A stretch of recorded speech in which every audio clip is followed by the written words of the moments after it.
I just want to withdraw my money." John's voice came out low, almost drowned out, but firm.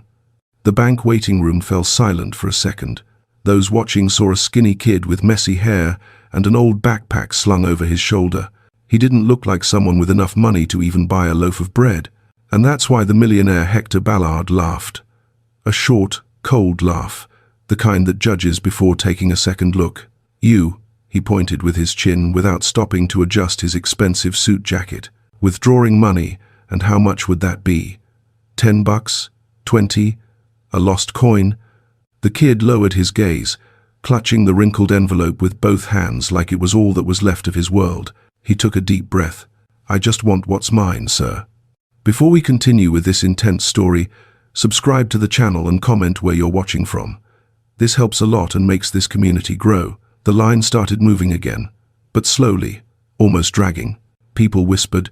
It was strange to see a kid alone there in the fanciest bank in the city. John gripped the envelope like someone clinging to the last rope before falling. He'd found it 2 weeks earlier, rummaging through an old box in the room where he now slept, a foster home after his life turned upside down. The tragedy came fast, a car accident. His parents, his little sister, taking everything from him at once. John barely had time to understand, and then, in the midst of the pain, he found the envelope. His name was handwritten on it. For John, "Open when you feel alone." It was his grandfather's handwriting, Don Manuel Herrera, who passed away a year before. A highly respected man, owner of several businesses, including this bank. But John never imagined that inside the envelope there'd be a bank account in his name, opened by his own grandfather, with a letter saying, "One day you'll have to get back on your feet. When that day comes, this money will help you start." The problem was, John had no idea how much money was in his account. He knew nothing about banks. He just knew he needed to survive, and that letter was the only light shining in the darkness. That's why he was there. The teller tried to be polite but hesitated when he saw the simple document John handed him. "Do you have permission from a guardian? An adult with you?" John swallowed hard. "I'm alone." Hector, the arrogant millionaire, heard the phrase and laughed again, this time louder. "So you came to the bank thinking they'd hand you a bag of gold because you found an old paper at home? Kid, that's not how the world works." John clenched his fists, fighting back tears. "My grandfather set up this account for me." "Your grandfather?" Hector raised an eyebrow. "And who was your grandfather? A fisherman? A construction worker? You're in a private bank, you know. This place has shareholders, rules, it's not a toy." Silence returned to the room. Some people watched, others pretended not to see. The teller cleared his throat, visibly uncomfortable. "Mr. Hector, maybe we should check it. It's in the system. The account exists." Hector laughed again, crossing his arms. "Let's see. You must have what? $100? A sentimental little gift." John stared at the floor. All he asked for that day was that no one humiliate him, but even that seemed too much to ask. The teller typed slowly, looking at the screen with a furrowed brow. Just a few more keystrokes. Then he stopped. He froze. Hector noticed. "What's wrong? Can't read the number? Is it too big for you?" He chuckled, but the teller didn't laugh. His expression started to change. First, surprise, then disbelief. John slowly lifted his gaze. "Sir, is there a problem?" The teller gasped, as if silently startled. "John, this account was created by Don Manuel Herrera." Hector stopped smiling. The name hit him like a punch. The teller continued with a shaky voice. "And the amount it holds isn't small, not even medium." He swallowed hard. "It's an amount that completely changes someone's life." John's eyes trembled. "How much? How much is it?" The teller hesitated, looked at the boy, then at the now pale millionaire. The screen reflected something no one expected, least of all the kid, least of all the millionaire. And before saying anything, the teller called the manager. That's when everything started to change in a way no one in that room would ever forget.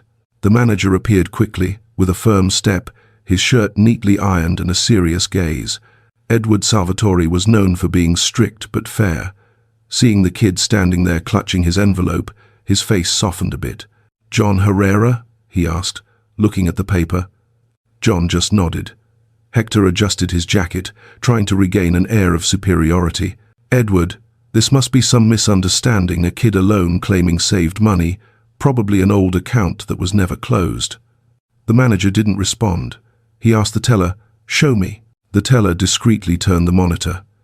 Edward looked, and then his face changed. He let out a slow sigh. Then he braced his hands on the desk as if needing to steady himself to not show his shock. "My God, Manuel, did you really prepare everything?" John stepped forward anxiously. "Sir, can I withdraw money?" "I need it." Edward raised his hand for calm. "John, first I need to ask you some questions." "Don't be afraid," Hector snorted, annoyed. "Why ask questions? Just mention the ridiculous amount involved and end the discussion." Edward turned to him with a dry, almost cutting look. "Mr. Hector, that's not a ridiculous amount." The millionaire laughed, but this time the laugh was weak. "So tell me, surprise me." Edward looked straight at John. "Your grandfather left you this account before he passed. He transferred it to the bank's main department with deposits, interest, investments, all in your name. He left detailed instructions." John swallowed hard, his heart racing. "And how much is it?" he repeated. Edward hesitated. People in line were already leaning forward discreetly. It was impossible not to notice something serious was happening. The manager took a deep breath. "John, your grandfather left $4,800,000. The sound died in the room. It was as if even the air had stopped. John felt his legs tremble. Hector completely lost his smile. His face faded white. "Excuse me, how much?" he asked, choking on his arrogant tone. Edward repeated more firmly, $4,800,000, and all in his name. John couldn't grasp it. It was like hearing his life turn upside down. But why? "I never even knew he had that." Edward approached, speaking more softly, without sensationalism. "Your grandfather was a very discreet man. He didn't tell anyone anything, not even the directors. But he trusted you, John. He said you had a strong heart, even as a little kid." John pressed the envelope to his chest. His eyes started filling with tears, but he held them back. It's what he always did. Hector, trying to regain composure, pointed at the monitor. This is wrong. It can't be. I'm a shareholder in this bank." "I've never heard anything about this account," Edward replied calmly, without looking away. Don Manuel was the largest shareholder. He had autonomy to create private funds that would only be released with his personal authorization, and that's what he did. A woman in line whispered to another, "Poor kid, who would have thought?" The other replied. "And that guy laughing in his face, what a shame." Hector heard. Tension rose in his neck. "Edward, this situation is getting out of control. You can't hand millions to a kid alone." John looked up, hurt but resilient. "I didn't ask for millions. I just asked to withdraw what's mine, even if it was little. I just wanted to eat without depending on anyone." The words hit hard. Even the security guard at the door lowered his head. Edward placed his hand on the kid's shoulder. "John, to withdraw a large sum, we'll need a legal process. But can you withdraw some to live on?" "Yes, it's your right. Your grandfather planned everything." John breathed a sigh of relief, but it didn't last long. Hector, feeling authority slip through his fingers, leaned toward the manager. "Edward, you know I can legally challenge this. I can demand access to internal documents. I can call the board." Then the manager did something unexpected. He seemed tired, even exhausted. "Hector, you know Manuel didn't trust you. You always said he was old-fashioned, running the bank like a cattle ranch. You said he only thought about profits." Hector opened his mouth to respond but stopped. He had nothing to say. Edward continued. "Manuel knew what he was doing and left clear instructions. All this would only be revealed when his grandson appeared, and his grandson is here." John took a deep breath. "So, can I withdraw something today? Just a little." Edward smiled sadly and kindly. "Yes, John, I'll accompany you personally."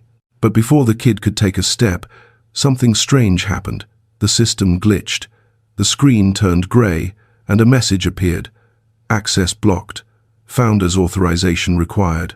Edward frowned. That's never happened." Hector gave a twisted smile. "Looks like the bank doesn't trust the kid much." But that wasn't all.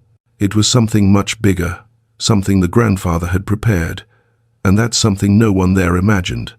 The manager tried clicking again. Nothing.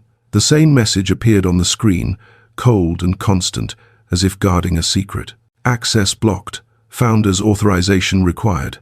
Edward breathed deeply, trying to understand. That doesn't make sense. Manuel has already passed. How could something require his authorization now? The nervous teller murmured. Sir, I've never seen that protocol. It's not even in the internal manual. Hector crossed his arms, pleased with the confusion. Well, that's it. Mystery solved. Nothing can move without his authorization. And since he's dead, the account is frozen. We end it here. John felt his stomach sink. It was like falling back into the same hole he'd fallen into when he lost his family. He breathed, trying to hold back the pain. But this is mine. He left it for me. It can't be locked away. Edward looked at the kid, then at the screen, then back at the kid. There was something in John's eyes that reminded him a lot of his grandfather. A strange mix of shyness and courage. John, show me the envelope. John opened it slowly and carefully pulled out the folded letter. Edward took it, reading each line as if it was something sacred. Suddenly, his eyes widened. Wait. He ran his finger over a symbol in the corner of the letter. A small drawing, almost invisible, printed on the paper. This is a key. John frowned. Key? Edward pointed to the detail. Your grandfather used this in his most private documents. It's like a code. Manuel was a very traditional man. He liked old things, secrets, safes, symbols. It's possible this code unlocks the account. Hector laughed. Are you saying a drawing will fix everything? That's ridiculous, Edward. But the manager completely ignored the millionaire. John, do you remember anything else your grandfather said? Any phrase? Any story? John closed his eyes for a moment. He tried to recall one of the few good memories he had. He remembered sitting next to his grandfather on a bench by the river, watching boats pass. He recalled Manuel placing his hand on his chest and saying, Johnny, when you feel lost, look for the number that carries our family name. It will always show you the way. John repeated the phrase aloud. When everything's lost, look for the number that carries our family name. Edward froze. Wait, the number that carries our family name. He rushed to the computer. He typed something. One more thing. He stopped. He breathed deeply. John, your last name is Herrera, right? John nodded. Edward slowly looked at Hector. And you're one of the shareholders who always fought with Manuel to remove the traditional safe deposit box sector from the bank. No. Hector rolled his eyes. Yes, because it's outdated, slow, expensive. I've said it 1,000 times. The bank needs to modernize. Edward smiled. A tired smile. So you don't know? Don't know what? Edward turned to John. The name Herrera comes from blacksmith. People who worked with safes, metal, keys. Your grandfather loved those things. And here in the bank, there's an old safe, the only one Manuel asked us to keep. John felt his chest warm. My grandfather left something there. Edward nodded minimally. Let's find out. They crossed the hallway. The atmosphere, once full of whispers, now as silent as a church. John walked beside the manager, taking small steps. Hector followed reluctantly, but without the courage to stay behind. They reached a thick, dark door with gold details and a number panel. It looked like something from another era. Edward swiped his credential and typed a password. The door opened with a deep sound. Inside were several old safes, but one in particular caught the eye. A small iron safe from the 1900s, aged, with the same symbol printed as on the letter. John approached slowly. His heart pounded so hard it seemed to echo in the safe. Edward handed back the letter. John, try placing that symbol in the slot. The kid placed the letter on an almost invisible holder on the front of the safe. A click was heard. Then, another. The metal started vibrating as if recognizing something. Hector stepped back. That's not possible. The safe opened slowly. As if waking from the past, John looked inside. There was no money, not even jewels. There was a golden key and a second letter. He picked it up carefully, with trembling hands. Edward whispered, That looks like a master key. Your grandfather talked about this key like it was a legend inside the bank. Hector's eyes widened. A what? Edward replied without drama, without exaggeration. A key that unlocks any internal protocol created by the founder, including account locks. John stood still, staring at the key as if seeing his own life start anew. But before he could say anything, the manager's phone vibrated. He answered. His face changed. "John, we have a problem." The kid stepped back. "What problem?" Edward breathed deep and heavy. "Someone just entered the system. Someone's trying to freeze your account permanently." Hector paled. John felt the world shake, and the story, already seeming too big, got even bigger. The hallway seemed narrower as Edward hung up the phone. He looked at John with a strange weight on his face. Not fear, but something like urgency. "John, we need to go to the main system room now. If someone's trying to freeze your account, we can only stop it from inside." Hector, who was following, backed up 2 steps upon hearing that. "Hold on. Who would do that? It doesn't make sense." Edward looked at him dryly, almost impatiently. "Mr. Hector, you know as well as I do that there are people up top who would never accept handing millions to an heir who never showed up. Manuel wasn't liked by everyone." Hector turned red instantly. "Are you insinuating that I'm involved?" "I'm not insinuating anything," Edward replied calmly. "I'm saying there are unusual movements in the system, and we need to stop them." "And we need to stop them." John gripped the golden key tightly. The fear was there, clear and vivid, but it wasn't just fear. It was the feeling of carrying something that wasn't just his, something his grandfather had prepared with such care, something that came with responsibility. He breathed deeply. "If I use this key, will the account money be released?" Edward didn't answer right away. He looked at the key, then at the kid. "This key unlocks any command created by Manuel." He trusted the old system, but he also knew many things could change in the future. If there's a lock, it should be able to undo it. "Then, let's go," said John, with a firmness he didn't even know he had. They walked to the upper floor, passing glass rooms, people working silently, all discreetly watching this unlikely trio. A worried manager, a poor kid with a yellowed envelope, and a millionaire who no longer seemed so sure in the world around him. The systems room was cold, lit by blue screens showing constant information. The head technician stood up immediately. "Mr. Salvatore, what's happening?" "The system is receiving freeze attempts from an external terminal at City Hall." "I know," Edward replied. "Open the manual access panel." John watched everything like he was inside a strange dream, one of those dreams you don't understand but know it's important not to wake from. The screen opened to a red square. Emergency protocol, ongoing freeze. 2 minutes left until total lock. 2 minutes. John almost choked. Edward breathed deeply. "Hector, if you know something, speak now. If it's someone from the board trying this, I don't know anything." Hector raised his voice, but the tremble gave him away. "But someone must be scared. There's no other explanation.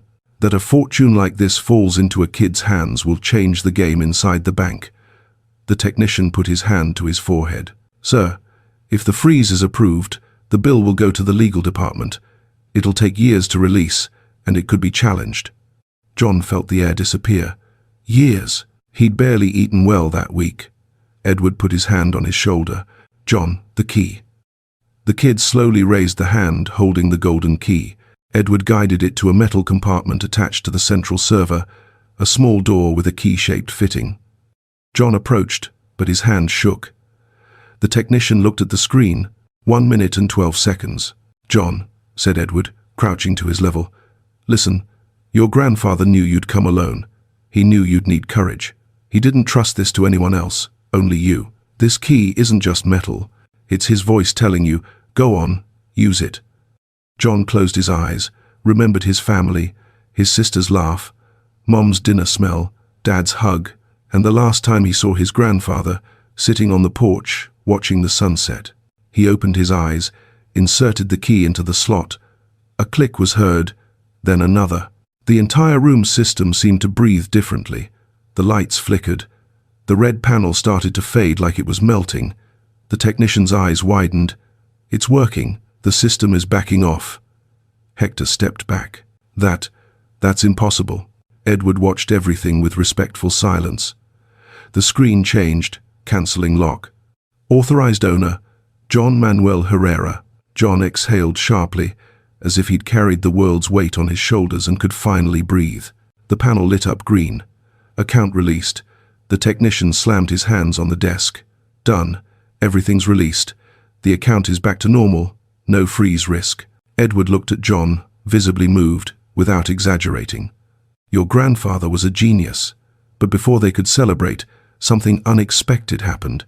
The room door burst open. Two men in suits with stern expressions rushed in. Mr.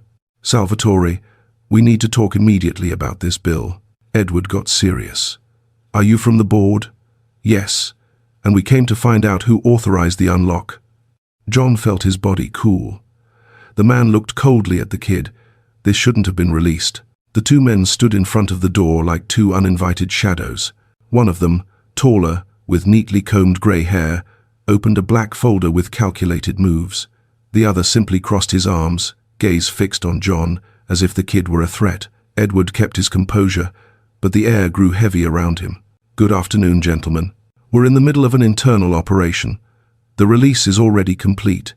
The grey-haired man replied with a low, dry voice. Precisely why we're here. The lockdown was activated by a council member and deactivated by a kid. His gaze landed on John almost piercingly. Who allowed this? Edward breathed deeply, holding the tension. It was authorized by the founder, Don Manuel Herrera. The account belongs to his grandson. The original key was used. The second man, the one with crossed arms, stepped forward. That's not enough. The founder left internal instructions that the board must review before any release. This amount can't just fall into a child's hands without supervision. John gripped the key in his hand tighter. He didn't know if he should speak, didn't know if he had the right, but he felt if he stayed silent, everything would be taken from him again. My grandfather left this for me, he said with a firm voice despite the tremble. If he trusted me, why don't you? The grey-haired man slowly closed the briefcase because trust doesn't cover losses, kid. Hector, who until then had been silent, saw this as a chance to regain lost ground. Exactly. That money is a time bomb in the hands of someone without experience. The bank's stability can't be compromised by Manuel's sentimental gesture. Edward turned immediately. Hector, this isn't about stability. It's about following the law. The account is legitimate. The instructions are clear. The advisor raised his hand, interrupting. The law requires legal protection, and we demand to see the full document Manuel left, the complete plan, every detail. John felt a chill run down his back. What if there were no more documents? What if his grandfather had trusted too much in those letters and the key? Edward noticed the fear in the kid. There's one more document, he said firmly. If Mr. Manuel left instructions, they'll be in the main archive, and that archive can be accessed with the master key and the heir present. The two advisors exchanged a quick glance, a look that said much more than words. There was something there they didn't want revealed. John noticed it. It was clear. It was like being in the middle of two adults arguing over a truth everyone knew except him. The grey-haired advisor spoke. Fine, if that archive exists, open it. But be careful, kid. Any mistake, any protocol failure, and the account will be fully frozen again, and this time there's no reversing it. The second completed the sentence. The bank isn't a playground. It's a serious institution, and we won't let an unlikely heir destabilize processes that took decades to build. John stepped forward. He was scared, yes, but also exhausted from losing everything, tired of being treated like someone who doesn't matter. My grandfather always said I was part of his family. That can't be erased. The grey-haired man held the tablet he carried. Your family, maybe, but the bank's family we don't know yet. Edward led everyone to a smaller room with a dark wooden table and a square screen mounted on the wall. There, the old archives were kept, systems almost no one used, but Manuel insisted on preserving. He breathed deeply. John, put the key here. The kid inserted the golden key into a small device like an old reader. The screen came to life. Green lines started appearing. Then a phrase popped up. Heir, please present your identification. John placed the simple document he had, the one the foster home prepared. The screen analyzed, loaded, then opened a folder named Operational Testament for Exclusive Reading by the Heir. The board members tensed. Edward approached, respecting the moment. John opened the file. The first page was a handwritten letter. He recognized the writing immediately. Your grandfather's, Johnny. If you're reading this, It's because the world brought you here sooner than I imagined. The kid brought his hand to his mouth. Edward put his hand on his shoulder without saying anything. John continued reading silently, but his grandfather's voice seemed to fill him from within. I knew you could get lost, get hurt, even end up alone.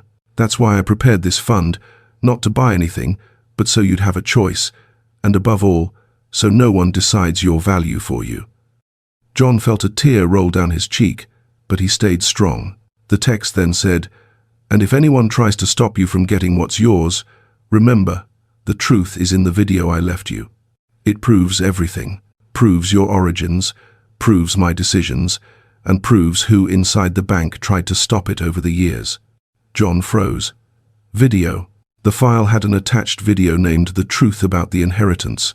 For John, the advisors stepped back. Hector paled once more. There was something in that video that wasn't just about money. It was about the grandfather's story about the bank, about decisions no one wanted brought to light. Edward breathed deeply. "John, when you're ready, play it." And so began the moment that would change everything for him, for the bank, and for those trying to hide the truth. John stood still in front of the screen, as if time had entered a dark room with him. The cursor over the video blinked slowly, like a heart waiting for its next beat. Edward kept his hand on the kid's shoulder. The advisors were inflexible. Hector took 2 steps back, which didn't go unnoticed by anyone. "John," said Edward calmly, "you decide if you want to watch it now." The kid breathed deeply. His chest rose and fell quickly, as if he'd run a long distance. "My grandfather wanted me to see it, so I'm going to see it." He pressed play. The screen stayed black for a second, then a blurry image appeared, the face of grandfather Manuel Herrera, sitting in the old armchair at the country house John vaguely remembered. His gaze was tired but firm, as if he knew exactly who would be watching someday. "Johnny." His voice filled the whole room, warm, real, almost like a hug. John squeezed his interlaced hands. His eyes started to burn. "If you're seeing this, my boy, it's because life has been too hard on you, too hard for your age. I'm so sorry. Sorry I'm not there to hold your hand, but I'm with you in another way." The kid breathed heavily. Edward lowered his head respectfully. The grandfather continued, "I opened an account for you, not to make you rich, but to protect you from the world when I couldn't anymore, and also to protect you from those who never accepted my decision to leave the bank to my true family." The board members exchanged glances. Hector pressed his lips. "Johnny, you might not know yet, but there were those who tried to stop it for years. They tried to convince me to change my will. They tried to take control of the bank. They said you were too young, too weak, insignificant." John closed his eyes for a second. "I never accepted it because I saw who you are. I saw how you helped your sister cross the street. I saw you caring for your mum when she was sick. I saw you cleaning the porch floor even when no one asked. You have something many rich people never will, Hart." John couldn't hold back the tears this time. The grandfather continued, more serious. "And if you're watching this video, there are people trying to stop you from getting what's yours. People who think a poor kid deserves nothing. People who've always laughed at my decisions and will laugh at you too." Hector swallowed hard.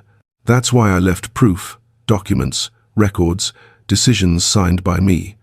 Everything is stored in the file you just opened. These documents show who was loyal and who tried to snatch what belonged by right." The grey-haired advisor stepped forward. "That's absurd. He's inventing intrigues to divide the bank." Edward raised his hand. "Silence. Respect the founder." The video continued. "John, you don't have to fight alone. The key I left you opens everything. Don't be afraid to use it. The bank isn't for whoever makes the most noise, but for whoever has the most truth." The image started to fade, as if the video was ending. Before disappearing, the grandfather smiled slightly. "I believe in you, Johnny, more than any man who's been in this bank. Be strong, and never let anyone decide who you are." The screen went black. Silence. A heavy, immense silence that revealed more than any shout. John wiped his face with his arm, stayed silent for a few seconds. The board members were tense and uneasy. Edward looked at them. "Well, now it's clear. There's an official document, there's a video, there's proof of the founder's decision, but the grey-haired advisor didn't give up. This changes nothing. The board can still appeal. This kid can't inherit a fortune without supervision. That's irresponsible." John raised his head. I never asked to be responsible for anything. I just asked to get what's mine. I just want to eat. I just want to live. The second advisor replied sternly. That's not enough. We need supervision. We must ensure this money is used properly. Edward crossed his arms. And who decides that? You, the same ones who tried to block the account before investigating. The grey-haired man retorted. The lockdown was a preventive measure. Edward shot back. Preventive? Against whom? Against a 2-year-old kid who lost his whole family. The advisor clenched his teeth. This bank doesn't operate on sentimentality. John stepped forward, a small step but full of bravery. My grandfather wasn't sentimental. He was fair. He prepared everything because he knew you'd try to stop it. If he trusted me, then I have to trust him. The grey-haired advisor sighed irritably. We'll take this to the national courts. Edward took half a step back, incredulous. Courts? For what? The account is settled.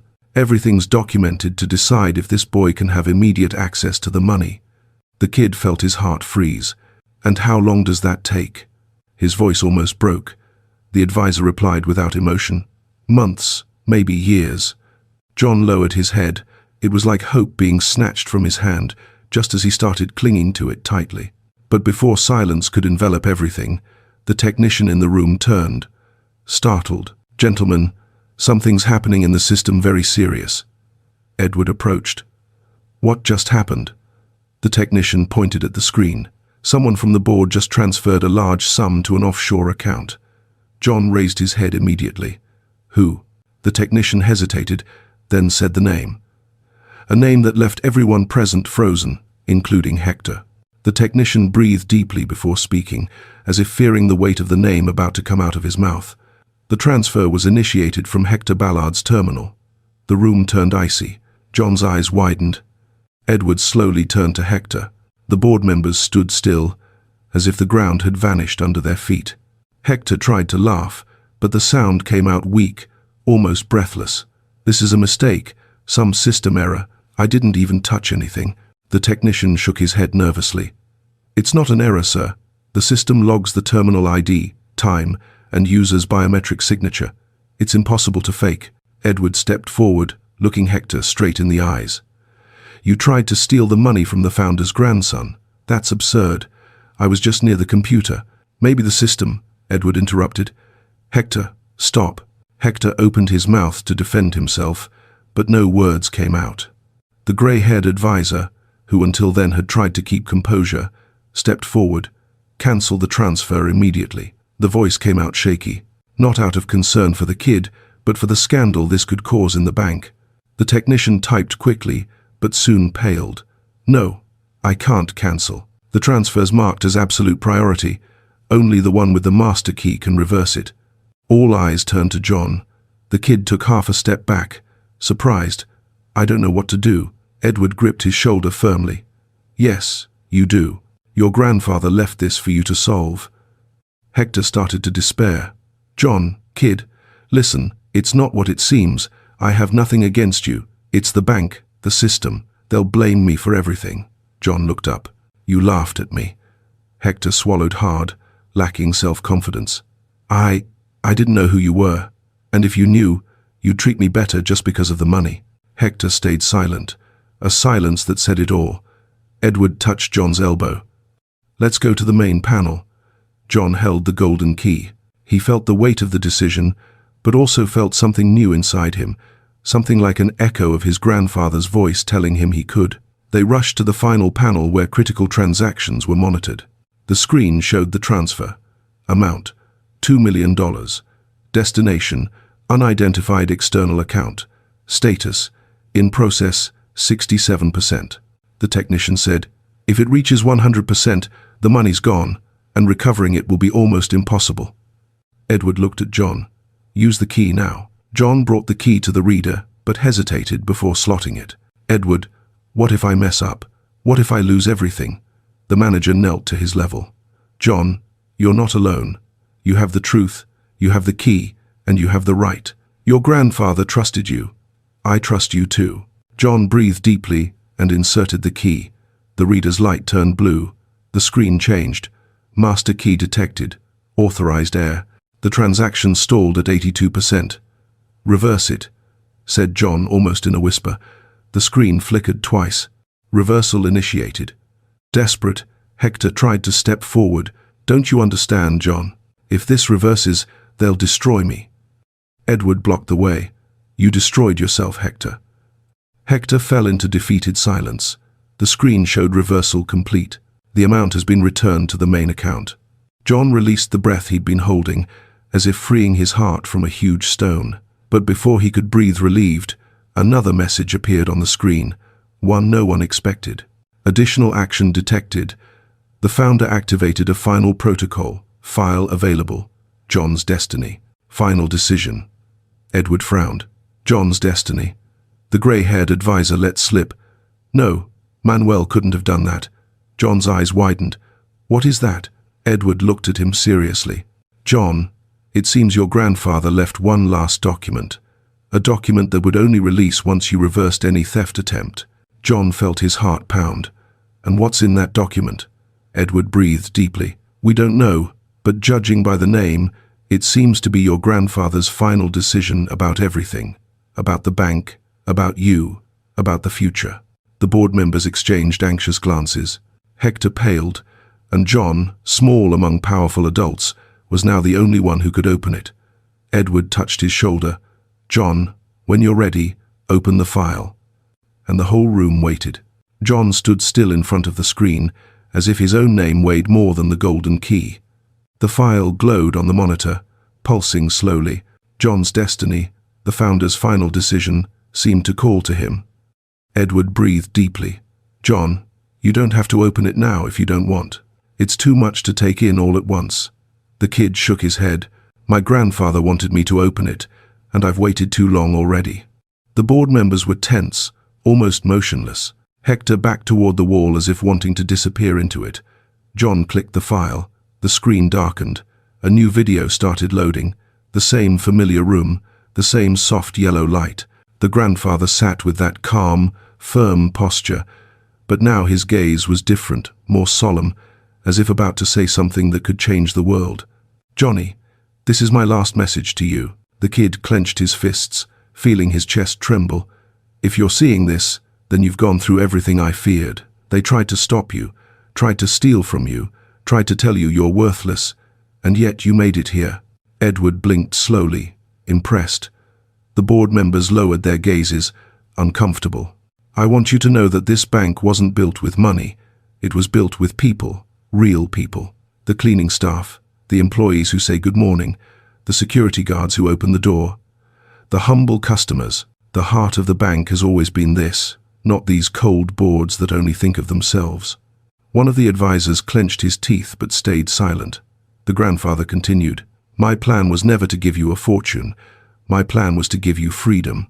The freedom to be who you want, to study, to have a home, to have choices, and above all, to never be treated as invisible." John felt his throat close. "But for that, John, I needed to make sure you had courage. Not the courage to fight, but the courage to stand up, the courage to say no when they tried to silence you." The grandfather's voice grew firmer. "That's why I left this final protocol. It's clear, it's definitive.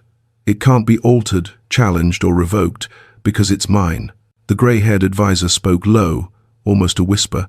"No, he didn't do that." The recording continued. "John, from today on, you'll be the sole beneficiary of the fund I left, and also the legitimate owner of the shares that were mine." John's eyes widened. Edward brought a hand to his mouth, surprised. "You don't have to handle anything right now.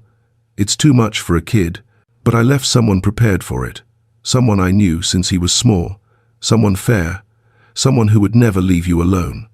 The image shook as if built for this exact moment. "His name is Edward Salvatore." Edward froze. His heart seemed to stop. "Edward will be your financial guardian until you reach the required age. Trust him. He's never betrayed my trust.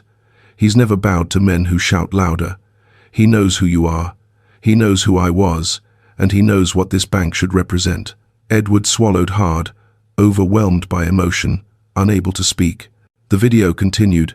"As for the board members, if you're watching this, know that your attempts were predictable, and that's why I've recorded all decisions in my official will.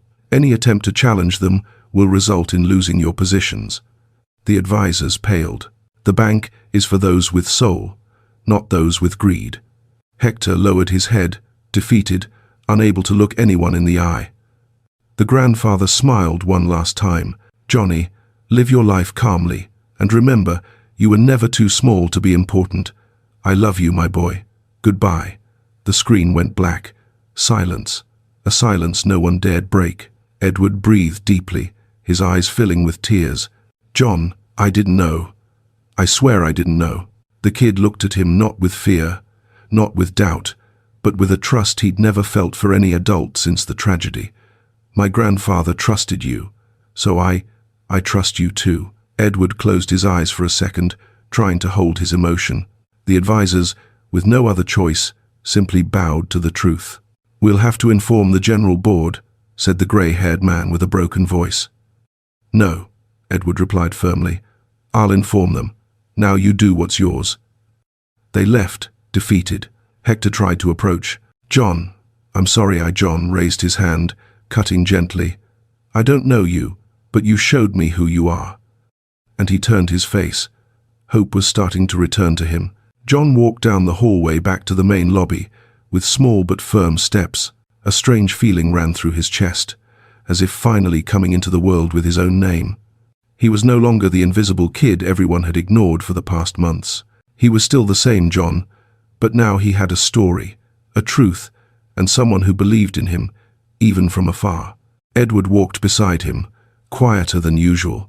The weight of the revelation still echoed inside him. The responsibility Manuel left wasn't small, but he felt something he hadn't in years, a purpose. Passing the desks, the employees who'd witnessed part of the commotion looked at them with respect. Some whispered, "He's the owner's grandson." John pressed the envelope to his chest, a gesture that conveyed both memory and courage. Entering the main lobby, the atmosphere was different. No more laughs, no more sidelong glances. Hector sat in one of the armchairs, head in hands. He looked the picture of defeat. Seeing John, he stood slowly. John, his voice broke. I was wrong. I let greed get the better of me. Your grandfather always thought I was too impulsive. He was right. Forgive me.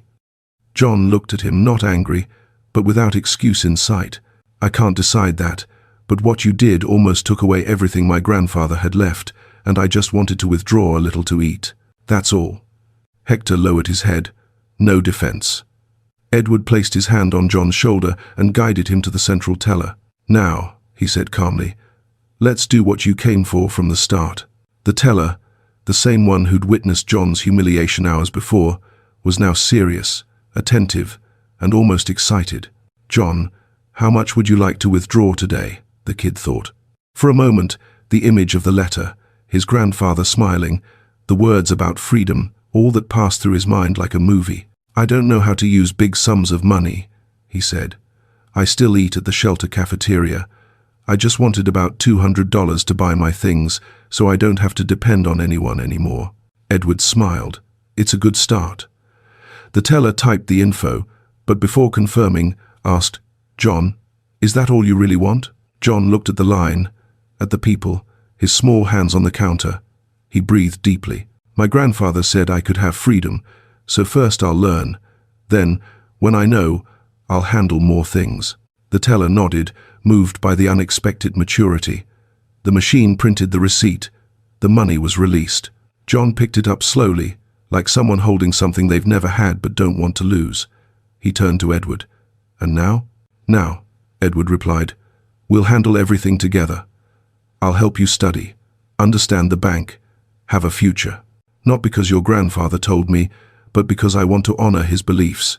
John smiled slightly, the kind of smile that comes after many held-back tears. The whole room watched the scene, not as a show, but as witnesses to a truth no one expected. Hector stepped forward with a low, almost broken voice. John, I wanted to tell you that John raised his hand, cutting softly. I don't wish you any harm.